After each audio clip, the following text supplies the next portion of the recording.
We are here again at the American Legion. Today's date is, what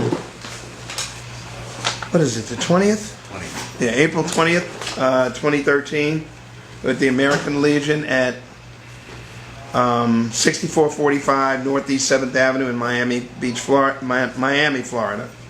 And what is the zip code here, sir? 33138. Okay. And we're here interviewing Mr. Jonathan Black. Mr. Black, what was your rank at the time that you separated? I was specialist 4th class. Okay. Let's grab this real quick.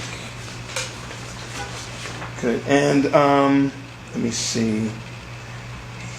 What branch of the service were you in, sir?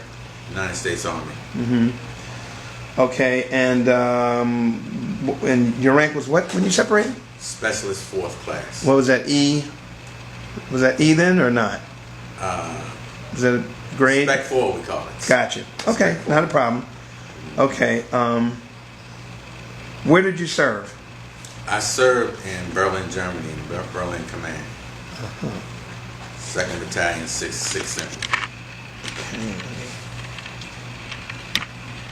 There we go. That's a little bit better. Good, perfect. Okay, and were you drafted or did you enlist? I was drafted. You were drafted? And where were you at the time? When I was drafted, Yes, sir. I was living in Philadelphia. In Philadelphia. What year was that? That was in 1966. I had graduated from college the year before, and I began working for the Social Security Administration after I graduated from college, and I was drafted in '66. I was unemployed for Social Security. Anybody ever tell you sound just like Morgan Freeman? No. Well, there you go. I was just watching him last night. Don't try to deny it. But I made it really sound just like it sound like Morgan Freeman. Anyway, okay. So, what were you doing prior to your enlistment? At Social Security Administration, I was a benefit examiner. Okay. Okay. And what state was that in again? Philadelphia, Pennsylvania. Gotcha. Okay. And I take it you were living in Philadelphia also at the time? Yes. Mm-hmm. Born and raised in Philadelphia. Oh, okay. All right. Why did you pick that? Why did you join? Why did you join the military? Oh, drafted. You were drafted. Okay. Why did you go into that branch? Did you have an opportunity to switch branches? No. When they drafted you, That was it. you have no choice. Okay. Yeah. All right. So tell me, where did you go? You signed up in Philly, and where did you go for basic training? I went to Fort Jackson, North Carolina for Okay. my initial training. And how long were you there? I was there for 8 weeks, Mhm. and then I was transferred to advanced infantry training in Anniston, Alabama, at Fort Lewis. I think it was. Yeah. And where's Fort Lewis? Anniston, Alabama. Okay. Oh, I got you. Okay. What was that like? It's tough training. We were getting ready for combat, so it was very strenuous training, especially in the advanced stages. Okay. How was the food? It was Army food. It was decent. Okay. It was edible, huh? It was edible. Okay. So you said you were there for how long? 8 more weeks. I spent a total of 16 weeks training. 8 in North Carolina, 8 in Alabama. And then I was put in a holding company to wait orders. What was your MOS? I was an infantryman. Mm-hmm. So would they train you in weapons mainly? Weapons, yeah. Okay. What kind of weapons? I was an expert in everything from M14 and M16 rifle up to a 50 caliber machine gun. Okay. Okay. My weapon on assignment was bazooka. Okay. And so after that 16 weeks of training, where'd you go? After 16 weeks of training, I was put in a holding company waiting orders. And it was interesting because initially I was supposed to go to Officers Candidate School. for the Army because of my high performance rating in basic and advanced infantry training. Right. I had a decision to make as to whether I wanted to switch over to an enlisted personnel and become an officer, or whether I wanted to just serve out my 2-year draft status.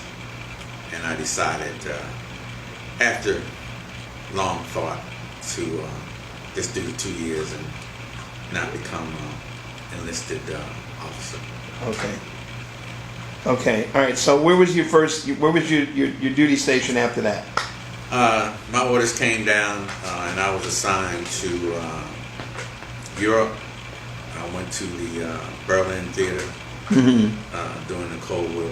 It was a Cold War period assignment. Instead of going to Asia, I went to Europe and then into Berlin, which was the separated city.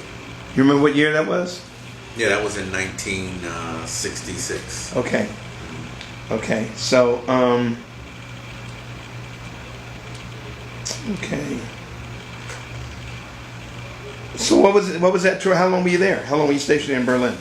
I stayed in Berlin until the end of my tour of duty in 1968. I went from private first class to specialist fourth class. I was appointed as the battalion command driver.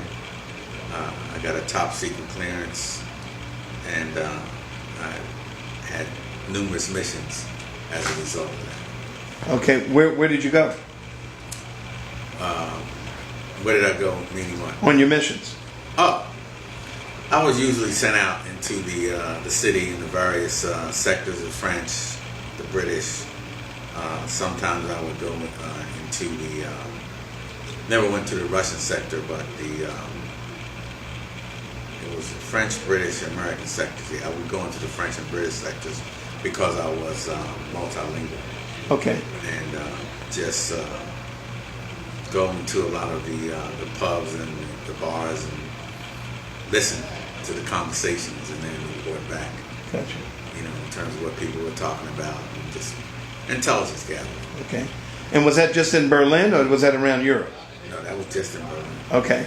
Did you travel around Europe while you were there? Did very little travel. Okay. I stayed pretty much in Berlin while I was there. Right. Right. Okay. All right. Okay. How did you stay in touch with people back home? Letter. I wrote, you know, on a weekly basis. I wrote people. Okay. Like most soldiers, wrote letters. Right. Right. So you did you see any combat? Never saw combat. No, I mean we did a lot of live ammunition training, and we went out on a lot of live ammo. I forget what we call them. Maneuvers. Maneuvers. Gotcha. Okay. Were there any casualties in your unit, job related? Anyway. Other than some guys getting injured doing live fire exercises, no. Okay. All right. Okay. Tell me about a couple of your most memorable experiences.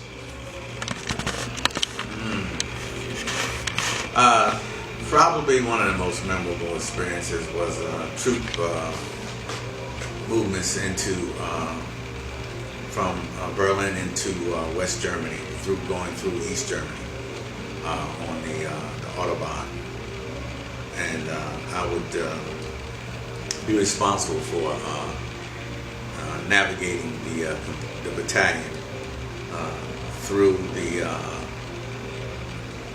down the Autobahn into the western part of Germany and into the Black Forest. Okay. What was so memorable about it? I was at the head of a large troop train. Right. I had to make sure that all the logistical things in terms of navigation were handled properly. Okay. And essentially, when we went out into once we got to our locations in the far as for our maneuvers with they were like multinational maneuvers. Mm-hmm. And on several occasions I was assigned to they would swap personnel with the French and the British, and I would always go to the French side because I spoke French. Okay. And represent the United States Army with the French soldiers. Okay. Any more? Got another one for me? It's always exciting, you know. I mean, the training itself, we had to be combat ready, so we did a lot of things. What would that training consist of? Mostly live fire training. We had to, you know, went through a lot of training with gas and chemical warfare. You had to learn how to, you know, protect yourself at all times. Be ready when, you know, they had chemical or gas where they would surprise you. Right. Okay. Okay. You had to prepare and protect yourself for that. A lot of the live fire maneuvers could be a little testy, a little dangerous. Anybody ever get hurt? Yeah, people got hurt. Oh, really? Yes, they did. So there were casualties. That's what I meant. Yeah. Not just didn't always have to be. Yeah. So that's what I'm asking you about. Yeah, people got on maneuvers. Hurt on maneuvers because quite often if the like if we were doing like mortar fire. Yeah, it's like friendly fire. Yeah. Mm-hmm. You know, you were subject to friendly fire injury, and sometimes somebody would actually get hurt. Okay. You know, not that often, but sometimes it would happen. Okay. Every now and then, huh? Every now and then. Yeah. Okay. All right. Awards from and citations from the commander, from the Berlin Command, for my service as a soldier. I participated as an honor guard at Spandau Prison. And who? Spandau. Okay. Okay. Yeah. Mm-hmm. Mm-hmm. That was like it was an honor to actually do guard duty at Spandau, where you only had one occupant who was a former Nazi general. Really? Yeah. Wow. And one was enough, wasn't it? yeah, well, he was the only one left. Oh. Remember his name? I think it was Hess. Ah. Yeah. He used to come out and do his gardening every day, and I would off the wall and watch him. That's not really that funny. No. You know. Yeah, it's serious but business. it was the Berlin Brigade. His name was Rudolph Hess? Yeah, Rudolph Hess. Okay. Yeah. The Berlin Brigade was a spit and polish outfit. You know, we had to do a lot of parades for the local civilians. Mm-hmm. We did a lot of outreach into the German community to represent the United States Army. So it was interesting, tour of duty. A lot better than being in Vietnam. Cosmetic, but it was very serious. Very serious, yeah. It was a Cold War going on, and you were constantly on alert. Right. So tell me about the stress.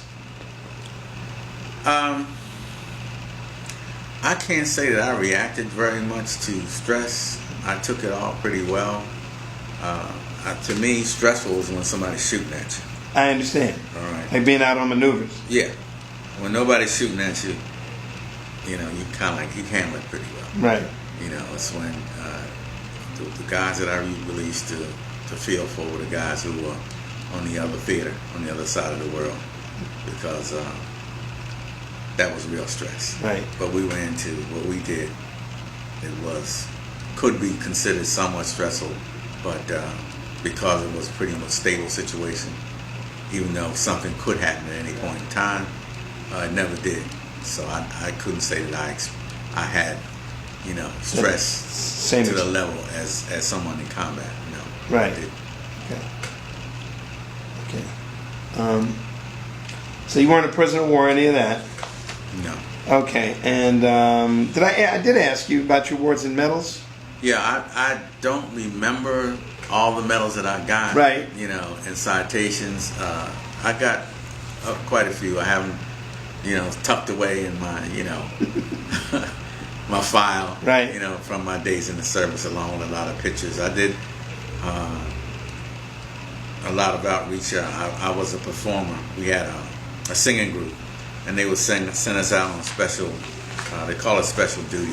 Right. And we would perform at concert halls and for the Germans to get an idea of what American culture was like and our music and what have you. So that was a good experience. Well, my experience in Germany and Berlin was basically a very positive one. Mm-hmm. I learned a lot about the European culture and learned to speak a little German. Right. And because of this, we were with the British and the French and the Germans, so you got a chance to experience a lot of different cultures. There were Italians and Russians in all parts of Berlin on the western side. So it was a good mix of European cultures in that city. It was Right. an international city. Mm-hmm. Okay, cool.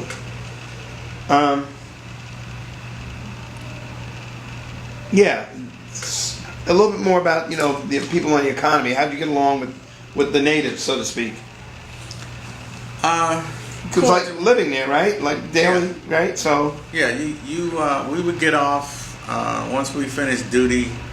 At the end of the day, we were allowed to go out and make friends, visit people, go to local restaurants and pubs, what have you, and get weekend passes, and we could stay off base if we wanted to. So we got a chance to mingle and learn a lot about the people in Berlin. okay, And get firsthand accounts of what happened to them at the end of World War II. Because a lot of people were still, they were survivors of that period right, from 1948 on. They're still living in the city, and you would talk to them, and they would tell you a lot of stories about what happened. really. Yeah, so that was very interesting. Yeah, because you were living, I guess, right there with the wall. Mm-hmm. So,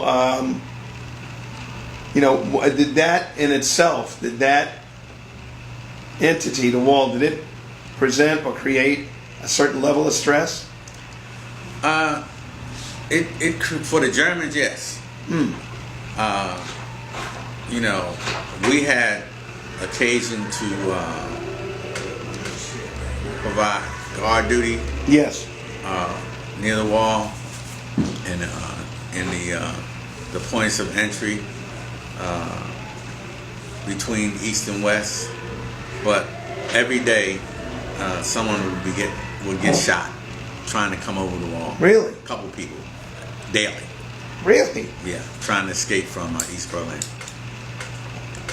Now, as American GIs, we could get passes to go over into the eastern in the Russian sector to shop, buy crystal and other things they were famous for. Right. In that sector, and then come back.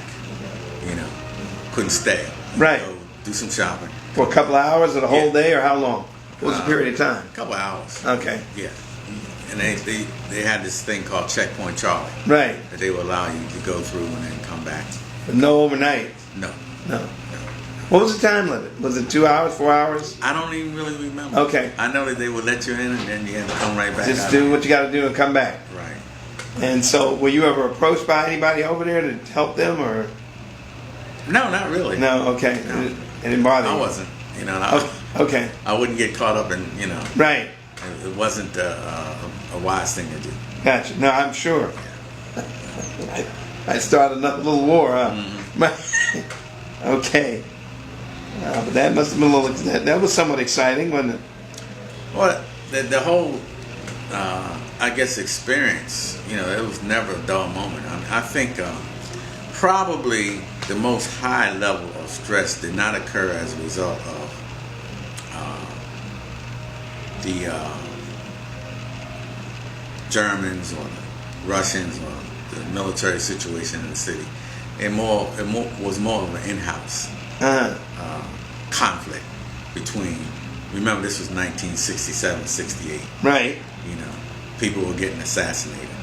When Martin Luther King was assassinated, I was in Berlin. Okay. All right, and a race riot broke out on our post Uh-huh. in our battalion. All right, and white and black GIs were, you know, at war with one another. Right. You know, big riot on base. That was stressful. Right. Yeah. That was stressful.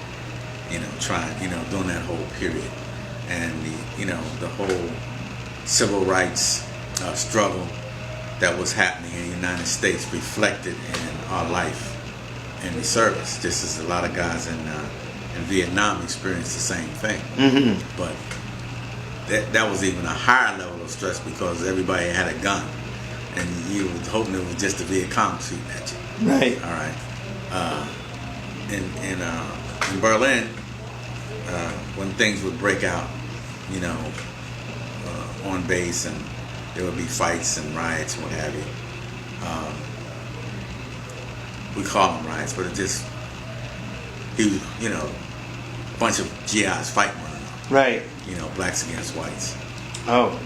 Yeah. So there were racial incidences. Yeah. Hmm. Yeah. Is that often? Often. Well, we had, you know, it was a time when we didn't mingle. When we got off base, the white soldiers went to clubs where white soldiers went. Right. Black soldiers went to clubs where black soldiers went. Right. All right. We didn't mix. All right. White soldiers didn't come to our clubs. We didn't go to their clubs. That kept things kind of like at a minimum in terms of conflict. Right. But sometimes on base, especially after King's assassination, things break out. Mm-hmm. And they broke out. Quite a few guys were thrown in the brig. Right. Mm-hmm. You know, for engaging in fighting. You know, it's just bad. That was probably the most stress. Jeopardizing government property. Yeah. Article 15s. Yeah. Okay. Well, my papers went flying everywhere on that one. Okay. All right. Let's see. Next thing is, so I'm sure you like the hours of food in Berlin. Food good? Food, wonderful. Okay. You know, base food was good. Yeah. We had great cooks Right. on the base, and then you go out and the food, even like the little Stand. wagons on The stand. street corner, the little stand. Yeah. Great food. Right. Stuff that you never tasted before. Right. Right. Yeah. Good stuff. I remember I was in Wiesbaden for 3 years. Mm-hmm. Right. I know what you're talking about. Okay. So I guess you didn't have any problem, you know, finding ways to entertain yourself. No, not in Berlin. Not in Berlin. No. And did you go home on leave? I went on home on one leave once for 14 days. Mm-hmm. That was it. Philadelphia. Yeah. I went back to Philadelphia. And so you didn't travel anywhere else? No. Okay. All right. All right. Okay. And okay. What did you think of officers or your fellow soldiers? I got along well with everybody. The officers, they took a liking to me because I was what they considered a good soldier. You know, I was a spit and polish, do everything by the book. Right. You know, I started off as a platoon leader, and then became a company leader, and then, you know, worked my way up the food chain until I became command driver. And that meant that the battalion commander, wherever he went, whether it was on troop movements or whatever, Right. I drove the car. Got I it. drove the Jeep. Uh-huh. And my responsibility was maintaining that Jeep, maintaining communications, doing troop movements. I was the guy on the radio, Right. giving all the instructions, Wow. you know, to the whole battalion. So yeah, I had big responsibilities. Mm-hmm. Yeah. Okay. Did you keep a diary? No, I didn't. Okay. No, I didn't. So I guess you were in Berlin when it got close for time, close to the time for you to separate. Yeah, it was. We had a thing where we, called it short timing. Right. Yeah. When you start counting down the months, then you start counting down the weeks. Right. And the whole deal was you want to make sure that you got through your time before you got reassigned. Okay. Yeah. Because a lot of guys would get reassigned out of our training battalion straight to Southeast Asia. Okay. So it was like, they would cherry pick. So many guys would go like every month would go. I think my saving grace was I was a draftee as opposed to an enlisted man. Oh. And I was short when I got there. Okay. All right. All right. So you were just packing, huh? Yeah. You packing and calling everybody, telling them, I'm coming home. I'm coming home. Yeah. You were sending letters like that. Okay, I got you. So when you got out of the service, what'd you do? I got out of the service. I went back to my job at Social Security Administration. I stayed there for about almost a year. And then I was recruited by Atlantic Richfield Company to become a marketing representative. They were looking for mid-management personnel.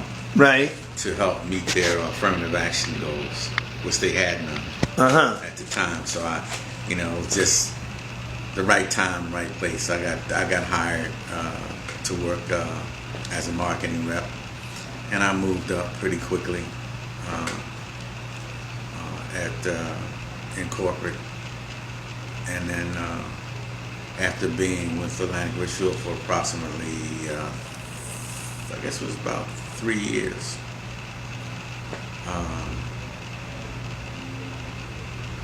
1969, 1970, I resigned my position and applied to go to law school. Oh, you used your GI Bill? Yeah. So you went to law school where? In Temple University in Philadelphia. Oh, really? What kind of law did you study? Well, when you go to law school, you study everything. Oh, okay. All right. Okay. You get a law degree. Right. And then you decide which area of specialization you want to get into. Which was? I ended up going into entertainment. I started off as a criminal and civil trial attorney. And I did that for a number of years with the eye towards developing an entertainment practice, which I did. Right. Oh, okay. Okay. Who did you represent? I'm just curious. I got a long resume if you want to see it. Well, give me a couple of heavy hitters. I represented Teddy Bear Productions and Teddy Pendergrass. Right. I represented the Delphonics. Wow. I represented Dexter Wanzel. I represented T. Life Jr., Evelyn Champagne King. Like I said, it's a long list. I see. Long list. Wanzel, one of my favorite musicians. Right.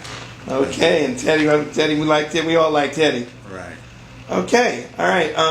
So you used your GI Bill for that. Good. You went on, and how long did that career go on?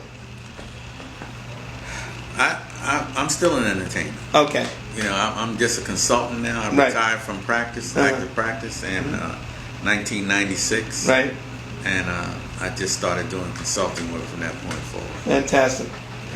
All right. Did you make any close friendships that you maintained while you were in the service? Yeah, I did. And some of the guys I still communicate with. By mail, telephone. We still talk.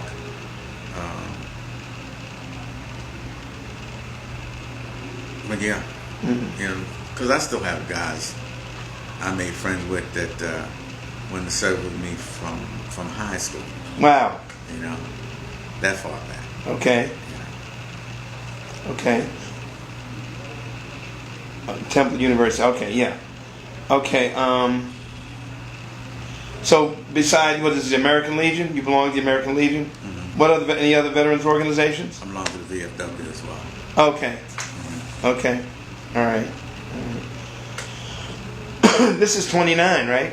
Yeah, this is Post 29? Post 29 American Legion. What VFW do you belong to? 8195, I believe, in Pembroke Park. Uh-huh. I'm more active here than I am there, but I am a member of there. Okay. Yeah. Okay. Okay.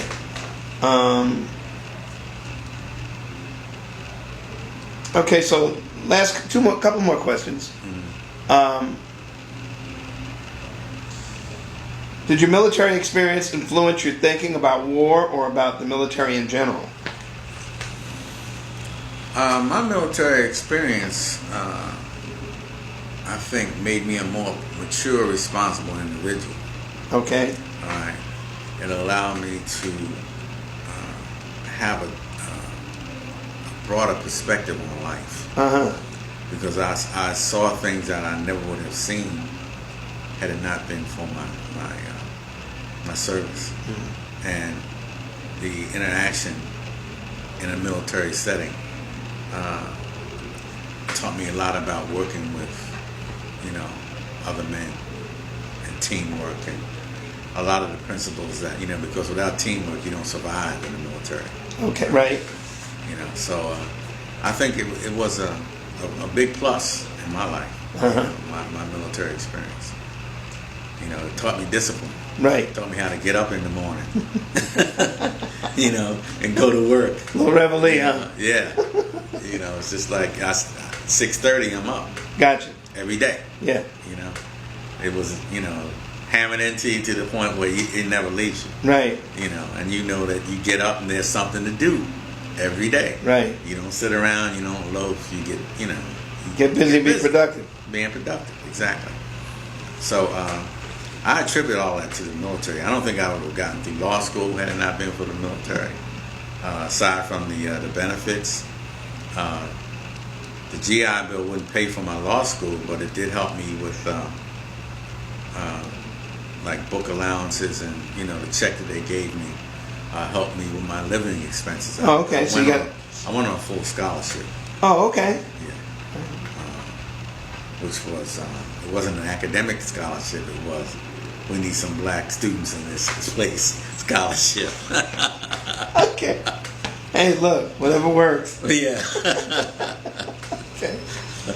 That was good. Okay. Well, I qualified. Right. It wasn't I didn't qualify. I Right. had the grades and I had the scores, to get in. So, but they paid financial aid. financial. Yeah, I got financial aid straight through. Good. Good. Yeah. Okay.